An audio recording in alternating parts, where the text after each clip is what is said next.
ഇന്ന് നമുക്ക് എല്ലാവരുടെയും ഫേവറേറ്റ് റെസിപ്പി ആയിട്ടുള്ള മസാല ദോശ എങ്ങനെ തയ്യാറാക്കാൻ നോക്കാം. ഇതുപോലെ കൂടുതൽ വീഡിയോസ് കാണാനായി സബ്സ്ക്രൈബ് ബട്ടണിൽ ക്ലിക്ക് ചെയ്യുക. അതിന്റെ കൂടെ തന്നെ ബെൽ ഐക്കണിൽ ഓൾ എന്ന് സെലക്ട് ചെയ്യുക. അപ്പോൾ നിങ്ങൾക്ക് ഞാൻ അപ്ലോഡ് ചെയ്യുന്ന എല്ലാ വീഡിയോസിന്റെ നോട്ടിഫിക്കേഷൻസ് അപ്പോൾ തന്നെ വരും.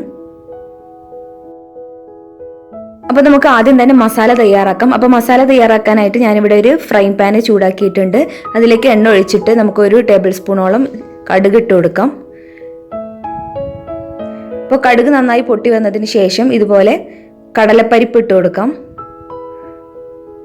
കടലപ്പരിപ്പ് ഇട്ടതിന് ശേഷം നമുക്ക് വറ്റൽമുളക് ചേർത്ത് കൊടുക്കാം.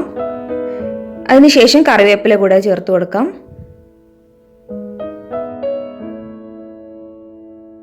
ഇനി ഇതിലേക്ക് ചേർക്കാൻ പോകുന്നത് സവാളയാണ്. ഒരു മീഡിയം സൈസിലുള്ള സവാള ഇതുപോലെ കുറച്ച് വലുതാക്കിയിട്ടൊന്ന് ചോപ്പ് ചെയ്തെടുത്തിട്ടുണ്ട്. ഇനി അതൊന്ന് നമുക്കൊന്ന് ജസ്റ്റ് ഒന്ന് വഴറ്റിയെടുക്കണം. നന്നായിട്ടൊന്ന് മിക്സ് ചെയ്ത് കൊടുക്കാം. അപ്പോൾ ഇതുപോലെ നിങ്ങൾക്ക് കടലപ്പരിപ്പ് ചേർത്ത പോലെ തന്നെ നിങ്ങൾക്ക് ഉഴുന്നുപരിപ്പും വേണമെങ്കിൽ ചേർത്ത് കൊടുക്കാം.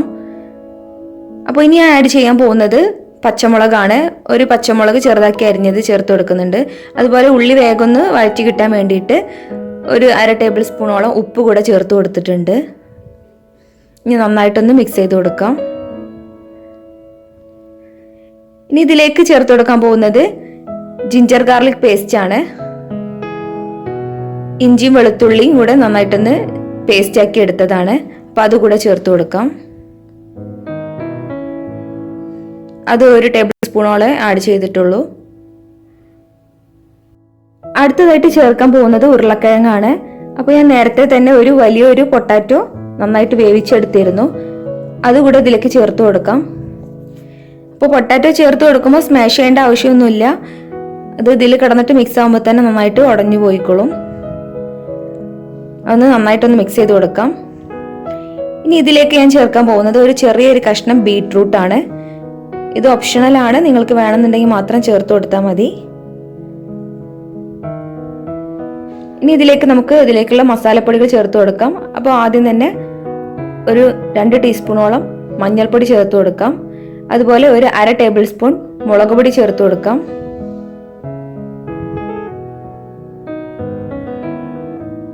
നന്നായിട്ടൊന്ന് മിക്സ് ചെയ്ത് കൊടുക്കാം.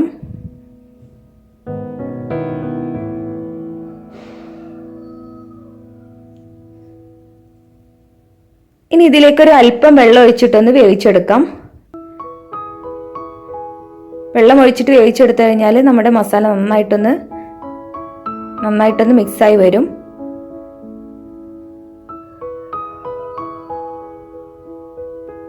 ഇപ്പോൾ നമ്മുടെ മസാല ഏകദേശം റെഡി ആയിട്ടുണ്ട്. നന്നായിട്ട് കുഴഞ്ഞു വന്നിട്ടുണ്ട്. പൊട്ടാറ്റോ ഒക്കെ നന്നായിട്ട് ഉടഞ്ഞു വന്നിട്ടുണ്ട്. അപ്പോൾ നമുക്ക് ഇതിലേക്ക് കുറച്ച് മല്ലിയില ചേർത്ത് കൊടുക്കാം. ആ മല്ലിയില കൂടെ ചേർത്ത് കൊടുക്കുമ്പോൾ നല്ലൊരു ടേസ്റ്റ് ഉണ്ടാവും നമ്മുടെ മസാലക്ക്. ഇപ്പോൾ നമ്മുടെ മസാല റെഡി ആയിട്ടുണ്ട്. ഇനി നമുക്കിതൊരു പ്ലേറ്റിലേക്ക് മാറ്റി വെക്കാം. അപ്പോൾ മസാല ഇവിടെ റെഡി ആയിട്ടുണ്ട്. ഇനി നമുക്ക് ദോശ ചുട്ടെടുക്കാം. അപ്പോൾ ദോശ ചുട്ടെടുക്കാനായിട്ട് ഞാനിവിടെ ഒരു ദോശത്തവ റെഡിയാക്കിയിട്ടുണ്ട്. നന്നായിട്ട് ചൂടായിട്ട് വരണം. അപ്പോൾ ഞാൻ ദോശമാവ് എങ്ങനെ ഉണ്ടാക്കുന്നതെന്ന് കാണിക്കുന്നില്ല. അപ്പോൾ നമുക്ക് ദോശ ഉണ്ടാക്കിയെടുക്കാം.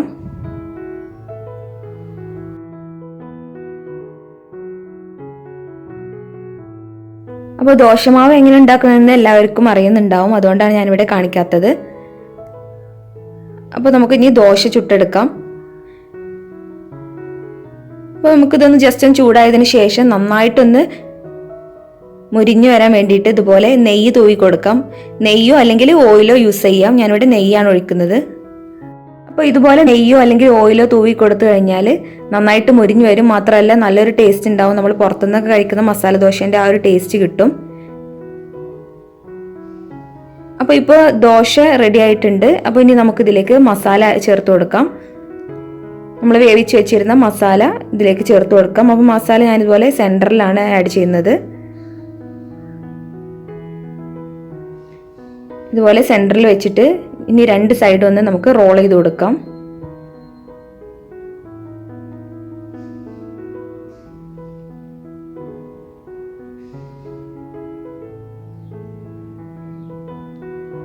ഇപ്പോൾ നമ്മുടെ മസാല ദോശ ഇവിടെ റെഡി ആയിട്ടുണ്ട്. ഇനി ഇത് ചൂടോട് കൂടി തന്നെ സെർവ് ചെയ്യാം നമുക്ക്.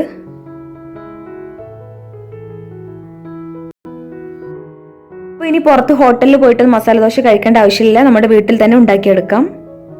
അപ്പോൾ ഇതുപോലെ ചട്നീൻ്റെ കൂടെ അല്ലെങ്കിൽ ചമ്മന്തിൻ്റെ കൂടെ നമുക്കിത് സെർവ് ചെയ്യാം. അപ്പോൾ കൂടുതൽ റെസിപ്പീസിനായി ചാനൽ മറക്കാതെ സബ്സ്ക്രൈബ് ചെയ്യുക. താങ്ക്